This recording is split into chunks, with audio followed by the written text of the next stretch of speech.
Konnichiwa minasan, for today's video, this is a day in my life as a 24-year-old stay-at-home mom living in Japan. Today's July 21, 2024, Sunday. Ngayong araw nga na to ay makiki-birthday kami. At ang theme nga ng birthday ay dapat nakablock nga lahat ng mga bisita. Ito nga isi-celebrate sa Banks Karaoke. At Pilipino nga pala yung may-ari ng venue na to. Gadating nga namin ay nilista lahat ng mga pangalan namin. At para na rin madali sa kanila na isama kami sa program nila. Nakayelo, yan pala si Ate Marian, siya yung may birthday. Dati ko siyang kawork nung panggabi pa nga ako. At ang trabaho nga namin nun ay yung nuggets. Yung iba nasa lutuan na part. Kami naman yung nagpapak ng nuggets at sobrang lamig. At pagkapasok nga namin ay nakilay na nga rin kami para kumuha ng pagkain. Malayo pa nga lang ay chinecheck ko na kung ano yung walang pork. Kung makikita nyo nga masikip nga dito sa venue nila sa baba. Kaya nung nakakuha na nga kami ng pagkain ay umakyat na nga rin kami para dun nga kumain. At ito nga si ate, hawak niya nga si Ethan. Para nga daw makakain kami ng maayos. At kasama nga namin dito si Mark, yung tropa namin. Yung pamilya niya, sabay-sabay din kami dumating dito kanina. At napasama pa nga ako sa mag-message kay ate. Actually, magkatrabaho kami ni ate pero hindi nga kami same ng shift. Panggabi ako, siya naman ay pang-umaga. Nagtatagal lang yung pagsasama namin pag pumapasok kami pag nag-overtime sila. At isa nga siya sa mga nakilala kong napaka-generous. Nung dating nagbe-birthday ako na magkatrabaho pa kami, ay lagi akong may regalo. At never ko ngayon naranasan sa mga company na pasukan ko. Dahil sobrang liit nga ng venue, sobrang init nga din at hindi nga kaya ng aircon. Kaya lumabas na nga rin kami para bumili ng halo-halo. Nung magpapaalam na nga sana kami umalis ay meron parang 18 roses. Hindi rin naman kasi namin alam yung program kaya ang sabi nga ni ate isayaw nga muna siya. Dito nga kami muna sa labas at sobrang init nga din sa loob. Parang mas mainit pa nga sa loob kasi dito sa labas. At mas mainit pa nga sa pakiramdam kasi nga lahat kami nakablock. Ito nga sunod na nga tinawag si Ethan at si dada niya. Tulog na nga sana si Ethan at wala na nga rin siya nagawa. Fast forward, nandito nga kami ngayon sa tabing dagat. Bigla ang celebration nga lang din to at 100 days nga ngayon ni Aika-chan. Ngayon lumapit nga sa aming Brazilian na nagbebenta ng mga dessert. Kumuha na nga rin ako ng isa para support small business.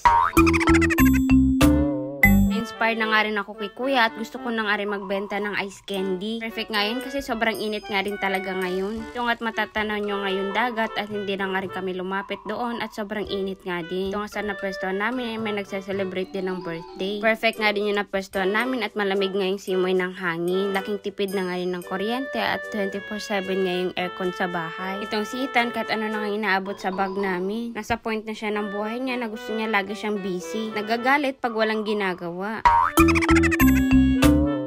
Maya-maya nga rin ay dumating na nga rin to sila Jillian. Sama yung mama niya at yung asawa niya na si Pau Pau. Siyempre si Aika-chan na nasa strolley. Si Dada, si Pau Pau at si Maitel ay mangunga nga daw ng shell doon sa dagat. Sabi ni Maitel, lagi niya nga daw yung nakikita pag nangunga siya ng crab. Kala niya yung shell na yun ay hindi nakakain. Anyways, dito na nga din pala kami nagsaing. At sa sobrang lakas ng hangin ay nasunog pa nga yung pinantakip namin para hindi mamatay yung apoy. Very thankful talaga ako na may ka-age nga si Ethan dito. Paglaki niya may kalaro man lang siya. Dahil nga't hindi na nga nakasama si Hana, yung isang friend namin na may mga babies din. At sobrang biglaan nga lang din to na lakad namin. Habang nagbibideo nga ako dito ay kinakabahan nga ako at inaabot nga ni Ethan si Aika-chan. At baka nga manggigil at makalmot niya nga si Aika-chan. Habang naghihintay nga kami na maluto yung kanin, ay nag-photoshoot na nga rin kami dito para sa 100 days ni Aika-chan. Target unlock nga si Ethan dun sa cake. Abot niya pa nga yung cake, buti na lang nahila ko. Na-discover nga ulit ni Ethan na may paa nga siya. Kaya nagngangat-ngat na naman at inaabot niya nga ng sobrang paa niya. Sakto nga pagkaluto ng kanin ay dumating na nga rin yung nangunguha ng mga shell. Alok pa nga sana namin mag-barbecue at bawal nga dito sa lugar na to. Bumili na nga lang din sila ng KFC at